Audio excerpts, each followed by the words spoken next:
ಹೆಂಗಿದೆ ನಿಮ್ ಕ್ಷೇತ್ರ ಹೆಂಗಿದೆ? ಚೆನ್ನಾಗಿದೆ ಸರ್. ಚೆನ್ನಾಗಿದೆ. ಏನ್ ಸರ್ ಚೆನ್ನಾಗಿದೆ? ಎಲ್ಲ ಚೆನ್ನಾಗಿ ಮಾಡ್ತಾ ಇದಾರೆ, ಏನ್ ಚೆನ್ನಾಗಿ ಕೆಲ್ಸ ಸ್ಪಂದಿಸ್ತಾರೆ. ಸತೀಶ್ ರೆಡ್ಡಿ ಅವರು ರೋಡ್ ಆದ್ರೆ ಕೈಯಿಂದ ದುಡ್ಡು ಹಾಕಿ ಮಾಡಿಸ್ತಾರೆ. ಹೌದಾ? ಓಎಸ್ ಸಣ್ಣ ಸಣ್ಣ ಕೆಲಸ ಎಲ್ಲ ಅವ್ರ ಕೈಯಿಂದ ದುಡ್ಡು ಹಾಕಿ ಮಾಡಿಸ್ತಾರೆ. ಗೌರ್ಮೆಂಟ್ ಅಲ್ಲಿ ಸ್ಯಾಂಕ್ಷನ್ ಆಗೋರ್ಗು ಕಾಯಲ್ಲ. ದೊಡ್ಡ ಕೆಲ್ಸಕ್ಕಾದ್ರೆ ಕಾಯ್ತಾರೆ, ಸಣ್ಣ ಸಣ್ಣ ಕೆಲಸ ಎಲ್ಲ ಅವರೇ ಕೈಯಿಂದ ದುಡ್ಡು ಹಾಕಿ ಮಾಡ್ತಾರೆ. ತುಂಬಾ ಆಕ್ಟಿವ್ ಆಗಿರ್ತಾರೆ ಅಂತ ಚೆನ್ನಾಗಿ ಮಾಡ್ತಾರೆ ಸರ್. ಸ್ಪಂದಿಸ್ತಾರೆ. ಒಂದ್ ಸಣ್ಣ ಪ್ರೋಗ್ರಾಮ್ ಆದ್ರೂ ಕರೆದ್ರೆ ಬರ್ತಾರೆ, ಎಲ್ಲ ಮಾಡ್ತಾರೆ. ಸ್ಪಂದಿಸ್ತಾರೆ. ಸ್ಪಂದಿಸ್ತಾರೆ ಸರ್. ಇನ್ನು ಏನ್ ಈಗ ಶಾಸಕರು ಸಿಗ್ತಾ ಇದಾರೆ ಅಂದ್ರೆ ಏನ್ ಕೆಲಸ ಆಗ್ಬೇಕು ಅಂತ ಹೇಳಿದ್ರೆ ಹಿಂಗೆ? ನಮಗೇನ್ ಕೊರತೆ ಇಲ್ಲ. ಹೌದಾ? ನಮ್ ಸತೀಶ್ ರೆಡ್ಡಿ ನಮ್ಮ MLA. ಹೌದಾ? ಶಾಸಕರು ಹೆಂಗೆ ಇಲ್ಲಿ ಅನುಕೂಲಕರವಾಗಿದ್ದಾರೆ ಅಂತೀರಿ? ಶಾಸಕರು ಅಂದ್ರೆ ನಮ್ಗೆ ಎಲ್ಲಿ ಬೇಕಾದ್ ಯಾಕೆ ಬೇಕಾದ್ರೂ ಸಿಗ್ತಾರೆ, ಏನ್ ತೊಂದ್ರೆ ಇಲ್ಲ. ಹೌದಾ? ಒಂದು ಫ್ರೀ ಮನ್ಸರು ಅವರು ಏನು ಇದೇನಿಲ್ಲ, ಅವರು ಇವ್ರು ಬರ್ತಾರೆ ಹೋಗ್ತಾರೆ ಅಂತ ಏನಿಲ್ಲ. ಒಂದು ನ್ಯಾಚುರಲ್ ಆಗಿ ಯಾರು ನಾರ್ಮಲ್ ಆಗಿ ಯಾರು ನಾವು ಇದಾಗಿರ್ತಾರೆ, ಏನು ತೊಂದ್ರೆ ಇಲ್ಲ.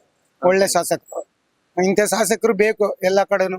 ಅಲ್ಲ ಹಿಂಗ್ ನಾಕ್ ಬಾರಿ ಗೆಲ್ತಿದಾರಲ್ಲ, ಯಾವ ಕಾರಣಕ್ಕೆ ಅಂತ ಸರ್ ಈಗ ಅನ್ಸುತ್ತೆ? ಕೆಲಸ ಮಾಡೋದಕ್ಕೆ ಎಲ್ಲಾರು ಆರಿಸ್ಕೊಳ್ತಾರೆ. ಕೆಲಸ ಮಾಡಿಲ್ಲ ಅಂದ್ರೆ ಸುಮ್ನೆ ಹೋಗಿ ಯಾರನ್ನ ಮಾಡ್ಕೊ ಕೆಲಸ ಮಾಡದೇ ಇರೋರ್ನೆಲ್ಲ ಹೋಗಿ ಆರಿಸ್ಕೊಳಕ್ ಏನು ಇದೈತೆ ಜನಗಳ್ಗ. ಈಗ ಜನಗಳ್ಗ ಒಂದ್ ಹೆಲ್ಪ್ ಮಾಡ್ತಾರೆ ಅಂತಂದ್ರೆ ಅವ್ರಿಗೆ ಬೇಕೇ ಬೇಕು, ಬೇಡದವ್ರನ್ನೆಲ್ಲ ಏನಕ್ಕೆ ಇದ್ ಮಾಡ್ಕೊಳ್ತಾರೆ. ಅಲ್ಲ ಈಗ ಸರ್ಕಾರದಿಂದ ಸ್ಯಾಂಕ್ಷನ್ ಆಗ್ಲಿ ಬಿಡ್ಲಿ ಇವರೇ ಕೆಲಸ ಮಾಡ್ತಾರೆ ಅಂತ ಒಂದಿಷ್ಟು ಜನ ಹೇಳ್ತಾ ಇದ್ರು. ಇವರೇ ಕೆಲಸ ಮಾಡ್ಕೊಡ್ತಾರೆ, ಅಷ್ಟು ಸ್ಪಂದಿಸ್ತಾರೆ ಅಂತ.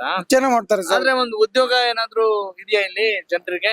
ಜನರು ಪ್ರತಿಯೊಬ್ಬ ಗಾರ್ಮೆಂಟ್ಸ್ ಗಳಿದಾವೆ, ಕೆಲಸಗಳಿದಾವೆ, ಎಲ್ಲದಕ್ಕೆ ಏನ್ ತೊಂದ್ರೆ ಇಲ್ಲ ಸರ್. ಎಲ್ಲ ಕಡೆ ಚೆನ್ನಾಗ್ ಮಾಡ್ತಾ ಇದ್ದಾರೆ. ನೆಕ್ಸ್ಟ್ ಅವರೇ ಆಯ್ಕೆ ಮಾಡ್ತೀರಿ ಹಂಗಾರೆ? ನಮ್ಮ ಪಕ್ಕ ಅವ್ರೇನೆ, ಅವ್ರು ಇರೋ ತನಕ, ಅವ್ರು ರಿಟೈರ್ಡ್ ಆಗೋ ತನಕ ಬಿಡಲ್ಲ ನಾವು. ಹೌದಾ?